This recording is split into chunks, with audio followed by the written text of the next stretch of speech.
Só que no início, acho que é legal você começar falando um pouquinho do início lá da radiofrequência, como que ela surgiu. Eu ia te perguntar a priori, por definição física, o que é radiofrequência? Quer falar ou eu falo? Pode falar, falei. Começa você. Então, radiofrequência é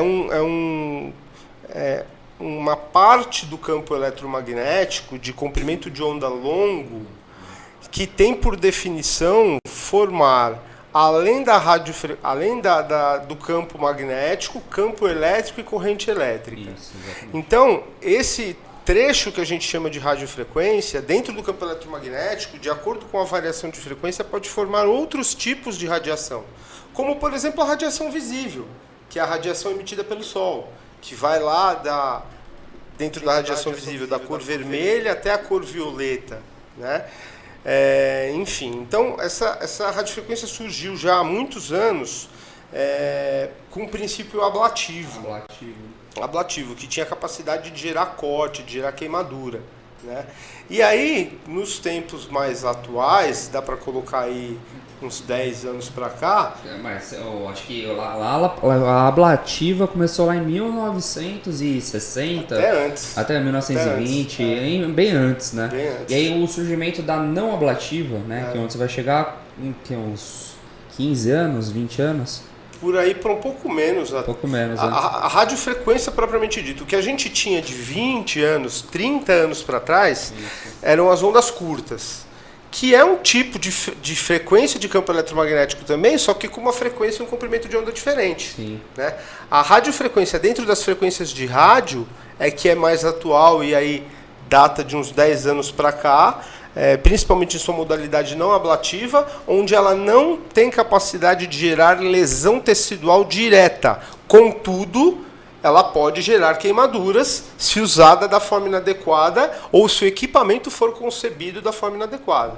Né? Você vai falar melhor do que isso. Exatamente. E aproveitando ainda, né, do que você falou da questão dela não ser ablativa e a possibilidade de gerar lesão no tecido, vamos dizer assim, isso daí é devido ao aumento da temperatura. Então vamos lá, eu estou falando de uma radiofrequência não ablativa, que ela não tem essa possibilidade de corte, porém ela gera o aumento do tecido biológico aplicado sobre o cabeçote. Né? Então ele chega essa radiofrequência no cabeçote. O Apple Watch está pedindo para ficar de pé. E aí, como é que faz? Quem? Como é que faz para eu ficar de pé? O Apple Watch está pedindo. Ficar de pé? Aí eu não consigo gravar, né?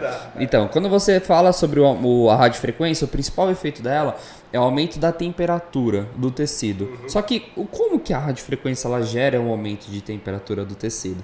Né? Então eu gosto de falar em 3 pontos, né?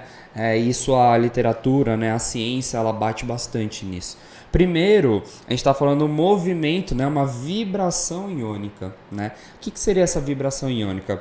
Quando eu coloco um campo eletromagnético, deixo ele exposto a um tecido biológico, as moléculas, né? Então, assim, onde eu tenho corrente, a regra da mão direita, a gente fala, né? Onde eu tenho corrente, o pessoal que está nos escutando, se quiser entrar depois no YouTube, é importante você ver minha mão.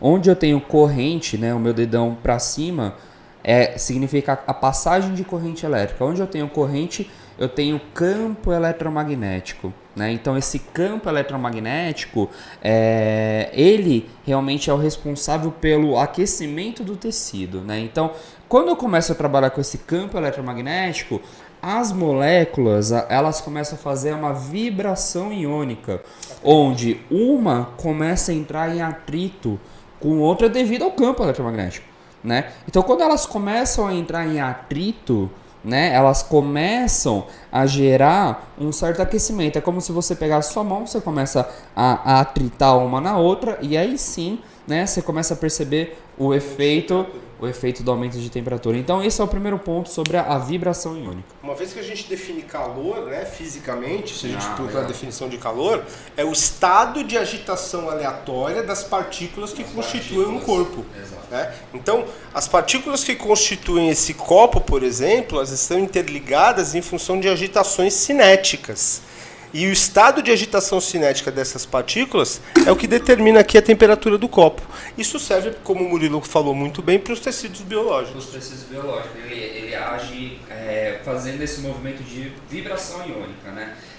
O segundo ponto, né, então são 3. Primeiro eu falei de vibração iônica, o segundo é rotação das moléculas dipolares, né? O que seria essa rotação das moléculas dipolares? Como eu falei para você, onde tem passagem de corrente elétrica, né? Normalmente esses íons eles são atraídos ou repelidos, né? Então cargas positivas se repelem, cargas opostas se atraem, né? Então quando eu tenho uma passagem de corrente elétrica, os polos, né, a polarização dessa molécula, onde eu estou trabalhando ali com os elétrons, né, ela começa a ser atraída e ela começa a ser repelida a partir do momento onde eu estou tendo a passagem dessa corrente elétrica. Então, quando eu tenho uma passagem, ela faz essa rotação das moléculas dipolares, ou seja, essa rotação da molécula faz com que uma molécula encostada na outra ali, elas também entram em atrito, fazendo realmente o segundo grau de aquecimento, que seria o segundo aquecimento do tecido. Então, o primeiro seria a vibração iônica e a segunda seria a rotação das moléculas dipolares. Na terceira, né, eu estou falando uma distorção molecular. O que seria a distorção molecular? Quando eu coloco o meu tecido biológico a um campo eletromagnético, além de eu ter os dois principais aquecimentos desses 2 pontos que eu falei para você, o terceiro ele não é tão significativo, porém, né, ele consegue ter sim também um aquecimento, onde eu tenho uma molécula, né, eu tenho o núcleo dela, onde eu tenho a presença de o átomozinho interno, então eu estou falando a questão de prótons e nêutrons e elétrons, né? Os nêutrons, cargas neutras, prótons positivos, e os elétrons que permeiam esse conjunto, eles ficam dentro de uma camada, né? Então, cada molécula, ele tem camadas. Quando eu estou falando uma distorção molecular, eu estou fazendo com que esse elétron, ele passe de uma camada para outra. Só que quando ele passa de uma camada para outra, normalmente sempre tem um efeito secundário em cima disso, né? Que é a liberação a liberação de energia, que seria em forma de calor. Sim. Então seria esses 3 pontos, né? Então seria a vibração iônica, a rotação das moléculas dipolares e terceiro, essa parte de distorção molecular. Esse é o principal objetivo do aumento da temperatura da radiofrequência no tecido biológico. Podnetrocast.